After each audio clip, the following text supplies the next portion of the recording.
महीना इससे ज़्यादा नहीं लेगा, बाबा कार्य सफल कर ही देगा। विश्वास रखकर शिव। एक बात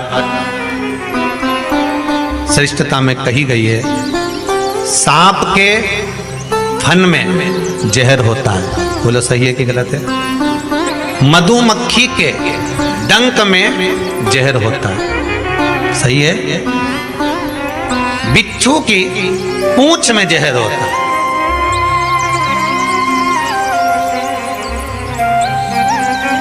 पर मनुष्य जो छल करने वाला होता है, कपट करने वाला होता है, एक दूसरे को धोखा देने वाला, झूठ बोलने वाला, छल करने वाला जो होता है, उसके तो रोम रोम में जहर होता है। कब कहां से डसेगा मालूम ही नहीं पड़ पाएगा। पर सांप को तो पहचान कर कह दोगे कि ये काटने वाला है। बोलो सही है कि गलत है? बिच्छू को देखकर डर जाओगे कि ये काटने वाला है। मधुमक्खी का डंक देखकर डर जाओगे कि मधुमक्खी काटने वाली है। इंसान को कैसे पहचानोगे कि यह काटने वाला है? मनुष्य को कैसे पहचानोगे कि यह काटेगा?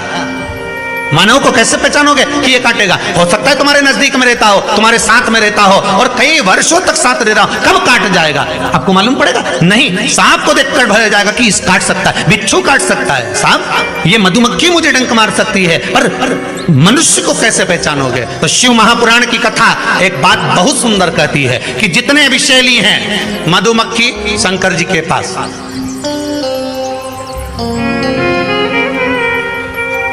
शिव जी का नाम एक धूमवान है। क्या नाम है? धूमवान। माता पार्वती का नाम एक धूमावती, जिनके पास में मधुमक्खी ढेर, पूरे शरीर के आसपास में मधुमक्खी है धूमावती के। शिव जी के गले में सर्प, वो भी विषैला, कानों में बिच्छू, वो भी विषैला। हम कैसे पहचानेंगे कि ये व्यक्ति विषैला है, ये हमको धोखा देगा, ये कपट करेगा, ये छल करेगा, ये झूठ बोलेगा, ये प्रपंच करेगा? कैसे पहचानेंगे? शिव महापुराण की कथा कहती है हमें पहचानना नहीं है।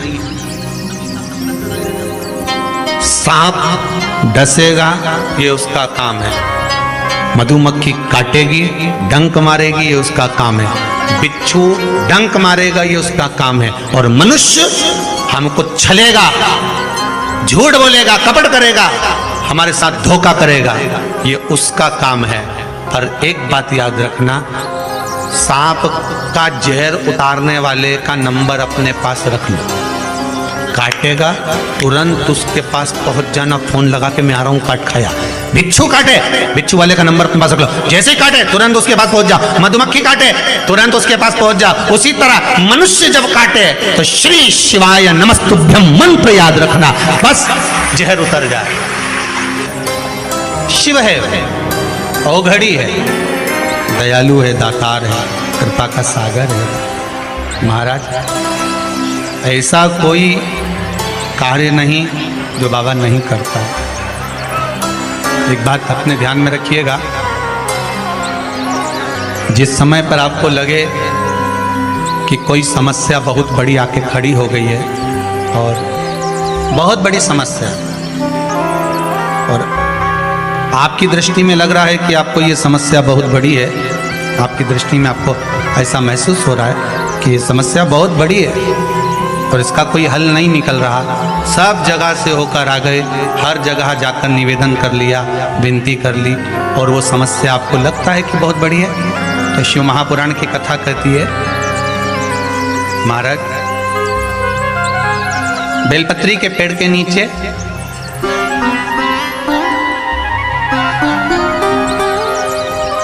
एक छोटा सा शिवलिंग का निर्माण करो। काय का निर्माण करना है? शिवलिंग। अब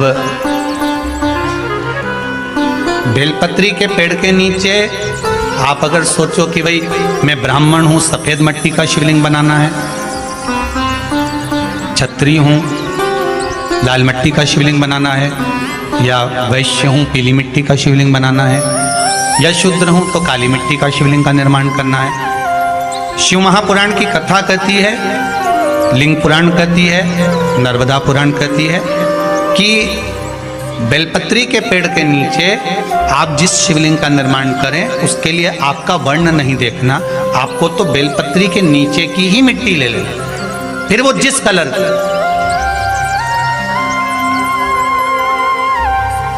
हाँ, अगर आप घर में शिवलिंग का निर्माण कर रहे हो तो आपको वर्ण देखकर मिट्टी लेना है कि हम ब्राह्मण है तो सफेद मिट्टी का शिवलिंग बना ले, वैश्य है पीली मिट्टी का बना ले, क्षत्रिय है लाल मिट्टी का बना ले, शूद्र है तो काली मिट्टी का बना ले। पर अगर कोई समस्या बड़ी विकट है और आपको लगता है कि इसका कोई हल नजर नहीं आ रहा, इसका कोई हल ही नहीं दिख रहा और ऐसा लग रहा है कि ये उलझते जा रही है गुत्थी, अब सुलझना नहीं है, अब उलझते गए और लगे कि अब ये सुलझना नहीं है और अब ये कोई, हमने जितनों को बोला कोई नहीं सुलझा सका, हमने बहुत सोर्स फोर्स सब लगा लिया। तब एक बेलपत्री के पेड़ के नीचे या तो सोमवार को या सोमवार की अष्टमी पड़े उस दिन या फिर प्रदोष के दिन, प्रदोष काल में, प्रदोष काल शिवलिंग का निर्माण करो। और महाराज 5 सफेद फूल, थोड़ी सी काली तिल, एक यज्ञोपवीत, पंचामृत स्नान कराने के बाद बाबा को समर्पित कर कर, बाबा से निवेदन कर कर, घी का दिया लगाकर विनती कर कर, उस शिवलिंग से निवेदन कर कर बाबा को अर्ध परिक्रमा देना है बेलपत्री। कितनी परिक्रमा देना है? आधी परिक्रमा बेलपत्री की। आधी परिक्रमा कैसे? जैसे शिवलिंग का निर्माण आपने यहाँ करा तो सामने बैठकर अगर आप उठे हो तो आधा बेलपत्र के पीछे जाना और वापस लौट कर आ जाना, पूर्ण परिक्रमा नहीं, अर्ध परिक्रमा कर कर शिवलिंग को नमन कर कर, दीप जब ठंडा हो जाए शिवलिंग को उठाकर निवेदन कर कर विश्राम कर दीजिए। उस कार्य को बोलकर शिवलिंग को जल में विसर्जन करना। कौन सा कार्य? जो सब दूर से आप हार गए और लगा कि अब इसके सिवाय कोई सार तत्व नहीं है, तब करना ये उपाय, तब करना इस उपाय। बाबा से निवेदन कर कर आओ। मुझे विश्वास है ज्यादा से ज्यादा अगर समय मेरे बाबा ने लिया ना तो 2 महीना, 1.5 महीना, 2.5 महीना, इससे ज्यादा नहीं लेगा। बाबा कार्य सफल कर ही देगा। विश्वास रखकर शिव की आराधना कर, करुणा सागर शंकर, विश्वास रखकर आपने अगर भाव प्रकट कर कोई भी उपाय आप कर रहे हैं उसमें आपकी विश्वासता होना चाहिए, उसमें आपका भरोसा होना चाहिए, उसमें आपकी दृढ़ता होना चाहिए।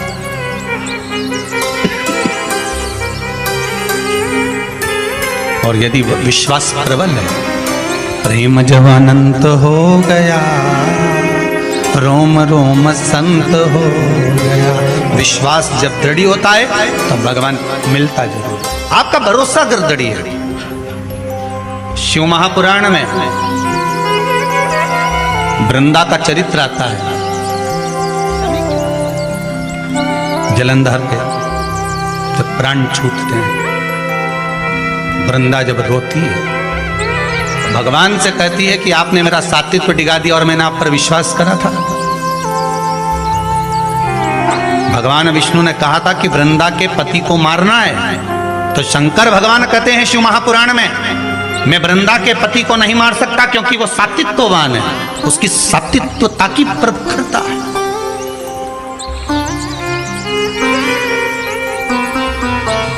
और किसी भी रूप में प्रखरता है। अगर आपकी दृढ़ता, आपका विश्वास अगर प्रबल है तो दुनिया में कौन बाल बक्का करेगा। एक माता जी की आदत थी, वो सुबह से उठती थी और जम जम के दरवाजा खोल के चिल्लाना चालू कर देती थी, जय हो भोलेनाथ, जय हो कुबेर भंडारी, जय हो महाकाल राजा, जय हो विश्वनाथ, बड़ी कृपा करी प्रभु आपने, बड़ी कृपा करी। खूब चिल्ला चिल्ला के बोले। आने वाले समय में वो एक माइक लिए, ऐसा माइक लिए, और उसने अपने अपने मोहल्ले में 2-3 जगह ऐसे डब्बे रखे ना, इसमें के 2-3 रख दिए घर की छत पे, और वहीं से चिल्लाए जम जम के। सुबह उठे और मुंह धोया नहीं धोया और बाहर आके चिल्ला। अब इसके कारण इसके पास में एक पड़ोसी रहता था, वो कभी भगवान को नहीं मानता था, इतना दुखी हो गया, इतना दुखी हो गया जिसके कारण परेशान हो गया। ये चिल्लाना चालू करे सुबह 5:30-6 बजे से। अब वो बेचारा बड़ा दुखी, बड़ा किससे कहे, और वो झगड़ा करने आए तो ये लड़ने भी बैठ जाए। और लड़े कैसी? वो चिल्लाए, गालियां दे, और ये चिल्लाए वाह वाह प्रभु बड़ी कृपा करी, अब उसको और चिढ़ बैठे। बता भगवान पड़ोसी बड़ा परेशान, कभी भगवान को मानता नहीं था, अगरबत्ती नहीं लगाए, धूप बत्ती नहीं लगाए, कभी दिया नहीं लगाया, कभी भगवान के धोख नहीं लगाए, बड़ा परेशान। अब एक दिन सवेरे सवेरे इसने माइक उठाया और चिल्ला के बोली शिवरात्रि के दिन, भोलेनाथ हर हर महादेव, जय महाकाल राजा, जय विश्वनाथ, बड़ी कृपा करी प्रभु, बड़ी कृपा करी, पर आज घर में खाने का कुछ नहीं है, मैं जा रही मंदिर, भोजन भेज देना भोलेनाथ। ये चली। इसके पड़ोसी ने सोचा आज इसको मजा चखाता हूं सही तरह से। वो बाजार गया, आटा चावल दाल शक्कर घी नून मिर्ची सब ले आया, इसके आंगन में इसके दरवाजे पर रख दिया। ये आई, इसने अंदर गई, जो देखा तो कहा दाल चावल सब्जी राई नून मिर्ची सब रखा था। फिर माइक लाई उठा के, फिर चिल्लाने लगी, हर हर महादेव, महादेव महादेव, जय हो मेरे महाकाल राजा, जय हो मेरे काशी विश्वनाथ, जय हो मेरे कुबेर भंडारी, बड़ी कृपा कर दी, खाने का सामान भेज दिया, बड़ी कृपा करी। इतने में पड़ोसी दौड़ कर आया, मूर्खों जैसी बात मत कर, कोई भगवान भगवान नहीं आया, वो तो मैं ला कर रखा, वो तो मैंने ला के रखा, तू तो भगवान से कह के गई थी, कहाँ का भगवान आ गया। इतने में इसने फिर माइक उठाया, हर हर महादेव, जय हो महाकाल राजा की, जय हो काशी विश्वनाथ की, जा खोलने से भी दान करवा दिया।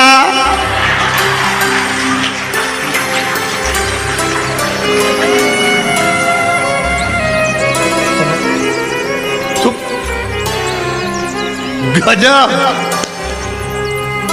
ये कभी महादेव के नहीं माने, इसे आटा चावल दिलवा दिया, बड़ी गजब कृपा कर, बड़ी गजब। उसने कहा तेरा भगवान आया था देने, मैंने रखा, मेरा जय जयकार कर। उसने कहा मैंने तो महादेव से कहा था, महादेव ने तुझे कहा, तूने लाके रखा।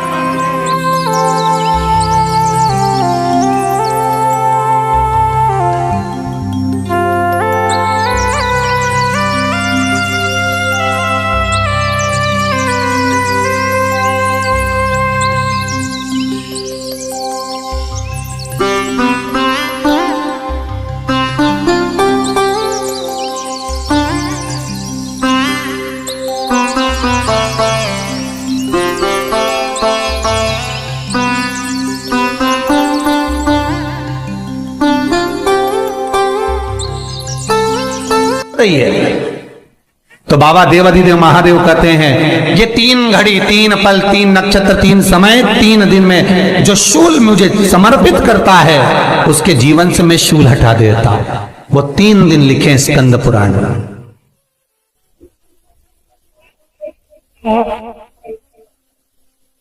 महाराज बैसाख महीने में जो प्रदोष आती है, बैसाख के महीने में बहुत ध्यान से सुनना भाई, जो अपनी जिंदगी से बहुत तंग आ गए हो, परेशान हो गए हो, कष्टमय जीवन जी रहे हो, बहुत दुखी हो गए हो, उनके लिए ये स्कंद पुराण का चरित्र फिर मिले ना मिले आप प्रेम से सुन लो। आओ, पहला बैसाख महीने की प्रदोष, चाहे वो शनिचरी प्रदोष हो, चाहे रविवार की हो, सोमवार की हो, मंगल की हो, बुधवार की हो, गुरुवार की हो, शुक्रवार की हो, शनिवार की हो, कोई भी वार की हो, पर बैसाख महीने की प्रदोष, प्रदोष काल में शाम का समय सूर्य डूब रहा हो, बस डूबा ही हो, और उस समय पर सूर्य के डूबन के तुरंत बाद बाबा को धतूरे के साथ में बेलपत्री ना चढ़ाते हुए बेलपत्री के वृक्ष के 7 कांटे बाबा के शिवलिंग पर समर्पित करे जाते हैं। महाराज अपनी जिंदगी में अड़चनों को हटाने के लिए, फिर आप जिस व्यापार में उतरे, जिस व्यवसाय में उतरे, जिस नौकरी में उतरे, आप दिल से करें, आपको तरक्की मिलेगी। आप हार नहीं सकते, नीचे नहीं आ सकते, उन्नति पर ही चढ़ेंगे। एक वैशाख मास की प्रदोष, दूसरा शिवरात्रि के दिन मध्याह्न का समय महाराज, जो बड़ी शिवरात्रि होती है माघ की, बड़ी शिवरात्रि के अंतर्गत मध्याह्न का समय है, दोपहर के ठीक 12 बजे, चाहे फिर वो कोई भी दिन हो महाराज, शिवरात्रि जिस दिन पड़ रही हो,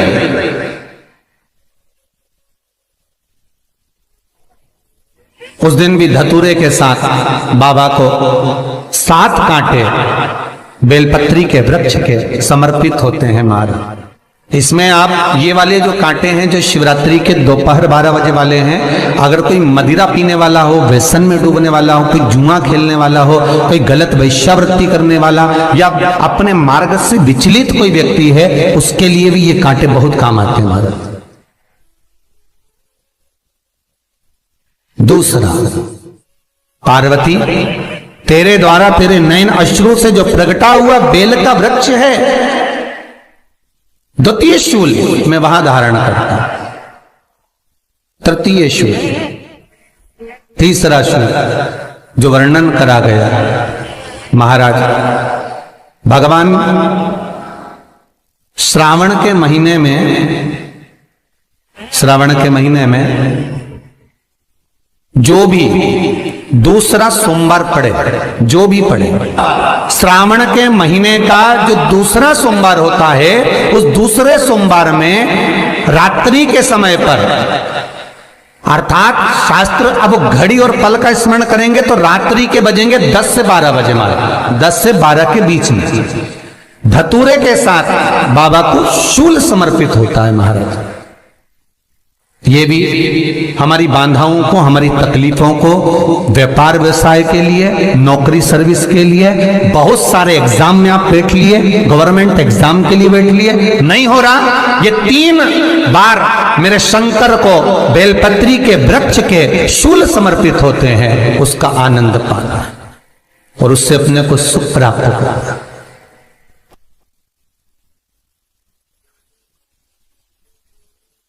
कि बाबा भोलेनाथ जी के नयन अश्रु से जो प्रकट हुआ वो रुद्राक्ष का पौधा है, माता पार्वती के नयन अश्रु से जो प्रकट हुआ वो बेलपत्री का पौधा है, और उमा और महेश, जिस महेश के वंशज है महेश्वरी, जिनकी 12 धाम प्रगटी है भगवान महेश के द्वारा,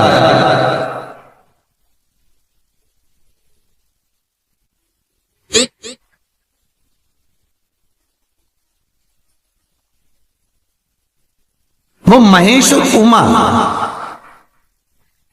और महेश का जो चरित्र है कि उमा और महेश का जब प्रागट्य हुआ, उमा और महेश जब दोनों आनंद में विभोर होकर जब चलते हैं और दोनों के बैठने से तप मुद्रा से जो पौधा उत्पन्न होता है वो शमी का पौधा है।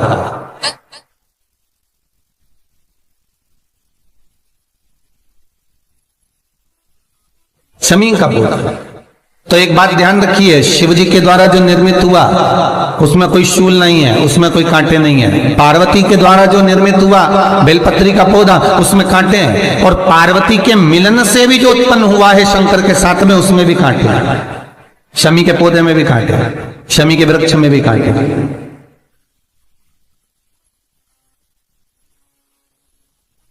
तो पार्वती जी स्कंद पुराण में एक प्रश्न कर रही हैं भोलेनाथ जी से कि प्रभु मुझे ये बताओ कि आपके द्वारा जो निर्मित हुआ उसमें शूलता नहीं है, पर मेरे द्वारा जो निर्मित हुआ उसमें शूल क्यों आया है, उसमें कांटा क्यों आया है? थोड़ा सा माताओं, मेरी जीजियों, आपको थोड़ा बुरा तो लगेगा इस प्रसंग को सुनकर, पर लग जाए, पर आज कथा निकली है तो सुन लो है कि शिवजी जिस रुद्राक्ष को उत्पन्न कर रहे हैं उसमें शूलता नहीं है,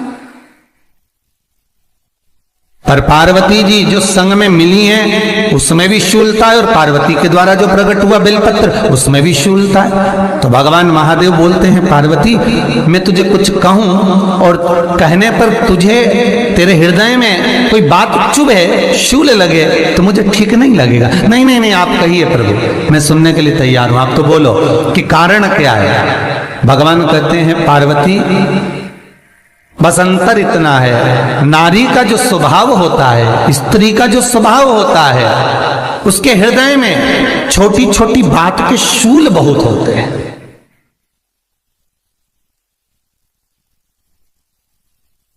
जेठानी ने ये कह दिया, देवरानी ने ये कह दिया, तुम्हारी मम्मी ये बोल दी, तुम्हारे पापा ने ये कह दिया, तुम्हारी बहनों ने ये कह दिया, तुम्हारे भाई ने ये कह दिया, तुम्हारे रिश्तेदार ने ये बोल दिया। ये नारी के भीतर ये शूलता रहती है। तो पार्वती जी बोली कि जितना तप आपने करा उतना तप मैंने करा, और जितनी साधना आपने करी उतनी साधना मैंने करी, और जितना आराधना दिल से आपने करी उतनी आराधना दिल से मैंने करी, फिर इसमें शूलता कहां से आ गई? भगवान शिव बोले, बस पार्वती बात इतनी सी है कि जब मैं आराधना करने बैठता हूं तो मेरी दृष्टि में सम्मुख में कुछ नहीं होता। जब मैं आराधना करने बैठता हूं तो मेरी दृष्टि में मेरे सम्मुख में कुछ नहीं होता कि कौन ने क्या करा है, कौन ने क्या बोला है, कौन क्या कर रहा है, उससे मुझे मतलब नहीं होता, उससे मुझे कोई मतलब नहीं।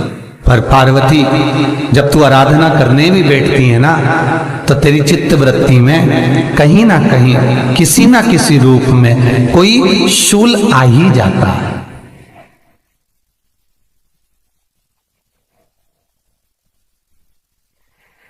कई माताओं की आदत देखी साहब, भगवान की सेवा करने बैठी है तो भी भीतर थोड़ा सा शूलता भरी हुई है। महाराज बताओ, इतने सारे भगवान इकट्ठे कर लिए, मैंने बोला था बहू से कि वहां रख लेती है, बताओ इतने सारे यहाँ पर लाकर रख दिए हैं, अब इसकी सेवा करना पड़ रही है, अब ये करना पड़ रहा है।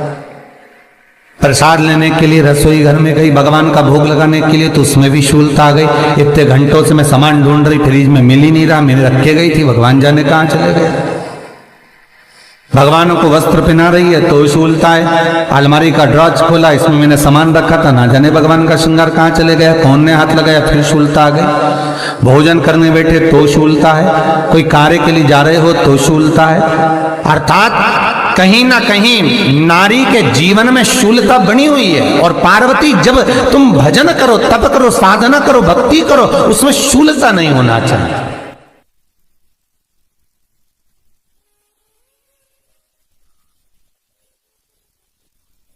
पार्वती जी ने कहा, भोलेनाथ, तो क्या आप मुझे स्वीकार नहीं करेंगे बेलपत्री के रूप में? क्या मुझे स्वीकार नहीं करेंगे शमी पत्र के रूप में?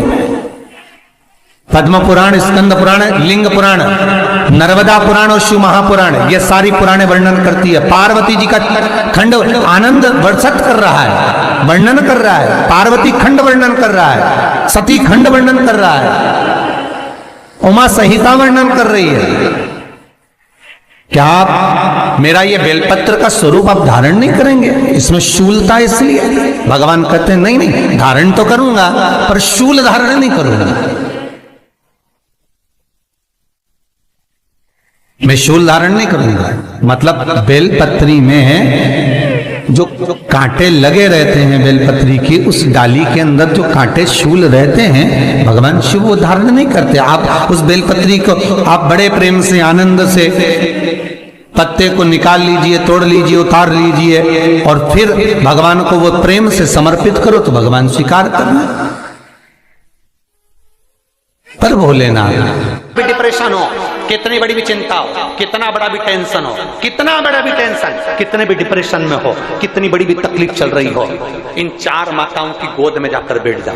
पहले नंबर पर प्रकृति, किसी पेड़ की छांव में बैठ जाओ या किसी पौधे को लगाना प्रारंभ कर दो, तुम्हारा डिप्रेशन समाप्त हो जाएगा, तुम्हारा टेंशन खत्म हो जाएगा। दूसरे नंबर पर पृथ्वी, किसी स्थान पर एकांत में पृथ्वी माता की गोद में जाकर थोड़ी देर लेट जाओ, तुम्हारा डिप्रेशन समाप्त हो जाएगा, तुम्हारी चिंता समाप्त हो जाएगी। तीसरे नंबर पर गौ माता, कितना भी डिप्रेशन हो, कितनी भी टेंशन हो, कितनी भी चिंता हो, किसी के गौ माता की सेवा में लग जाओ, गौशाला में चल जाओ, गौ माता को नहलाओ, उसकी सेवा करो, उसकी पगाड़ी उठाओ, उसका भोजन कराओ, उसके गोबर को उठाओ, गौ माता के उस गोबर को साफ कर दो, गौशाला को साफ कर दो, डिप्रेशन समाप्त हो जाएगा। और चौथे नंबर पर कितने भी डिप्रेशन हो, कितनी भी चिंता हो, कितना भी कर्जा हो, अपने घर की माँ की पास बैठकर, माँ की गोद में बैठकर, माँ के पास बैठकर अपनी माँ को अपने टुकड़े को सुना दो, माँ उस टुकड़े को समाप्त कर देगी, चाहे कुछ भी जो।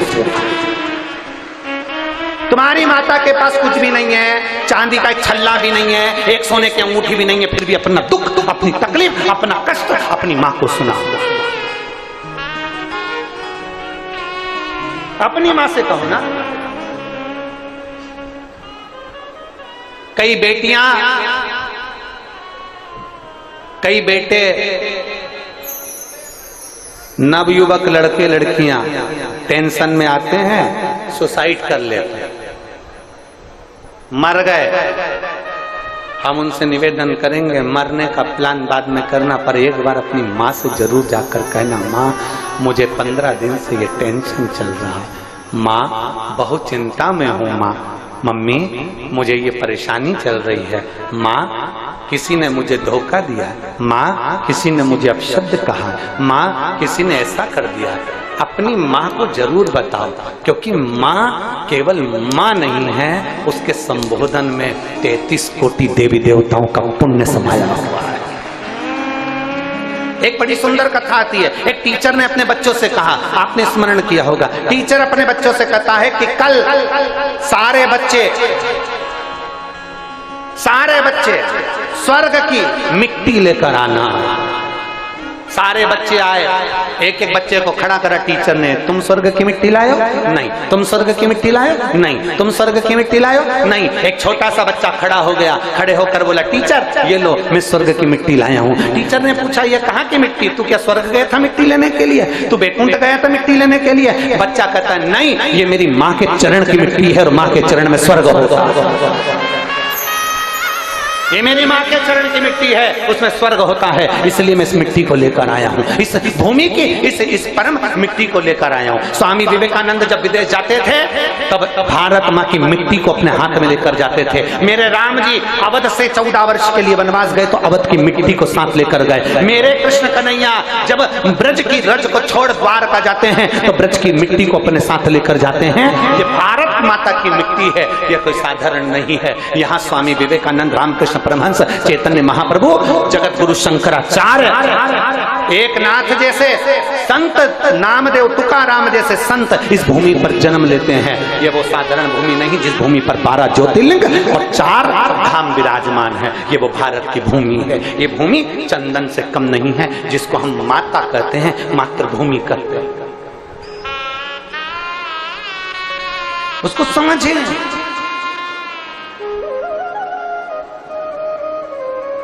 उसको पहचाने, उसको जानने का प्रयास करें।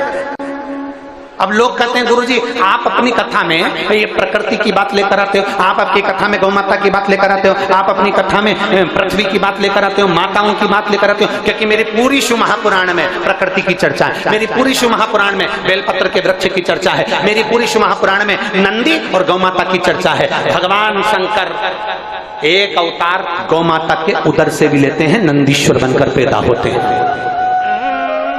गौ माता के शरीर से भी भगवान उत्पन्न होते हैं। आप कहते हो आप माता का आदर करना, ये कहां लिखा है? हम कहते हैं भगवान गणेश जी महाराज को देख लीजिए, अपने माता पिता की परिक्रमा करिए, प्रथम गिनती में आ गए। जितने भी चरित्र सुनाए जाएंगे शिव महापुराण में, एक एक चरित्र हमारी इस शिव पुराण का है, उसमें अध्ययन करो। आप अंदर उतरो तो सही। हमने अभी कहा समुद्र के किनारे पर घूमने से कुछ नहीं मिलेगा, समुद्र की लहरों में नहाने से कुछ नहीं मिलेगा, समुद्र की गहराई में जाना पड़ेगा तो मोती निकलेगा। उसी तरह शिव महापुराण के अंदर प्रवेश करोगे तो बहुत मोती छुपे हुए, उसको निकालना है, उसको निकालना है।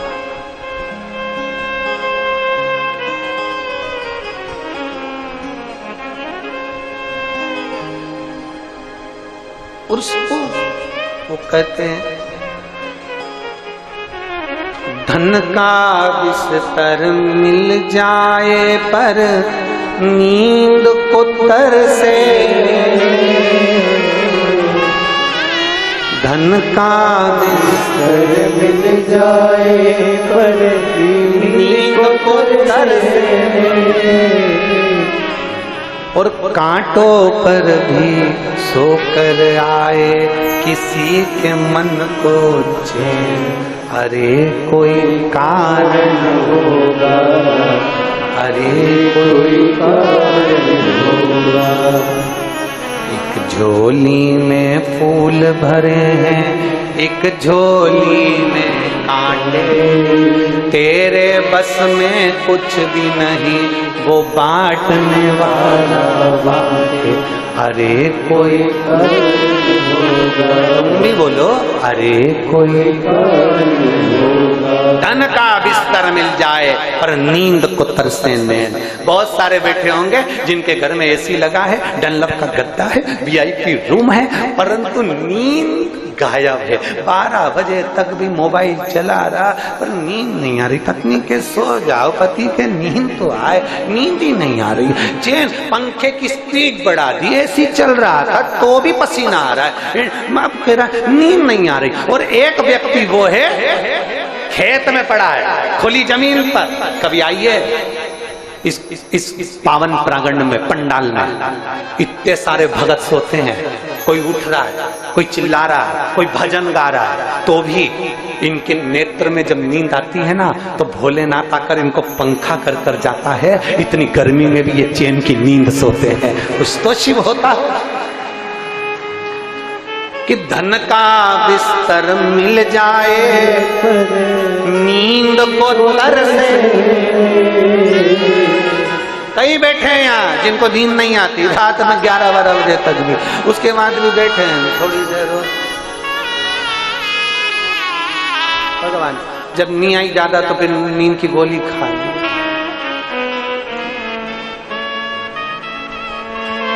कोई कांटों पर भी सो रहा है तो उसको नींद आ रही है, अड़भंगा होकर सो रहा है, बड़े आनंद के साथ सो रहा है, पलंग पर पड़ा है, ठेले पर पड़ा है, दुकानों में पड़ा हुआ है, जमीन पर पड़ा है, कुछ नहीं बिछाने के लिए, दरी पड़ी और सो रहा है।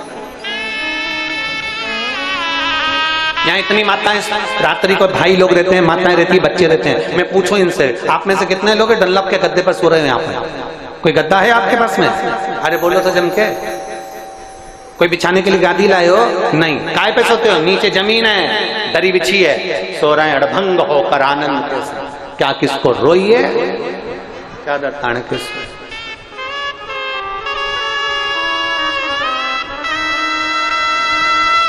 कुछ तो परमात्मा के पास है, कुछ उसने अपने पास में ना जाने क्या क्या